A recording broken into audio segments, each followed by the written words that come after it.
Hi my friends, నిజంగా చెప్తున్నా, good for health, బోన్స్కి చాలా మంచిది. కూర పెండలో ఉంటుంది దీన్ని. ఇది కూర పెండలో. ఇవాళ దీన్ని చెక్కేసి, సేమ్ కందలా ఉంటుంది, చెక్కితే అలాగే ఉంటుంది, చెక్కేసాను. దీని కూరే అది. ఇది తరిగేటప్పుడు చాలా దురదగా ఉంటుంది. చేతులకి నూనె రాసుకోవచ్చు, లేదా పడకపోతే, అది ముఖ్యంగా ఆడవాళ్ళకి. నాకైతే రాసుకోను, అవసరం లేదు, నాకు అలవాటు అయిపోయింది. ఒక 20 మినిట్స్లో, ఒక 10-15 మినిట్స్ అంతే. చిన్న చిన్న ముక్కలు కోస్తే ఆలు రోస్ట్ ఎలా ఉంటుందో అలా చేసుకోవచ్చు. చాలా మంచిది, చాలా బలం, బోన్స్కి చాలా మంచిది. పూర్వం ఇవే తినేవాళ్ళు, తాతలు మా వాళ్ళంతా కూడా. అది మొక్క వస్తే ఎలా ఉంటుంది, ఇలా ఉంటుంది. కట్ చేసింది ఇలా కట్ చేసి దాని కూర, అది మొక్క వస్తే ఇలా ఉంటుంది. ఇది విపరీతమైన పాదు అనమాట.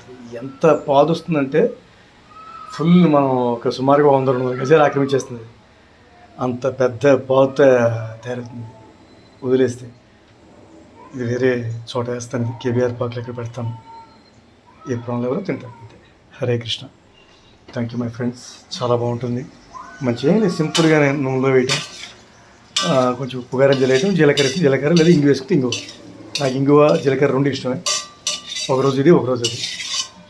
అది friends. Thank you my friends.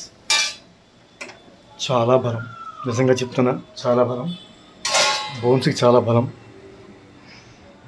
శాకాహారంలో ఉన్నటువంటి విటమిన్స్ మాంసాహారంలో ఉండవు ఫ్రెండ్స్, అర్థం చేసుకోండి. చక్కగా కందలు, చామదుంపలు ఇవి తినండి, చాలా బలంగా ఉండొచ్చు. పడదు అనుకోవడం కాదు, 2-3 రోజులు అలవాటు చేస్తే ఇప్పుడు అలవాటు అయిపోతుంది.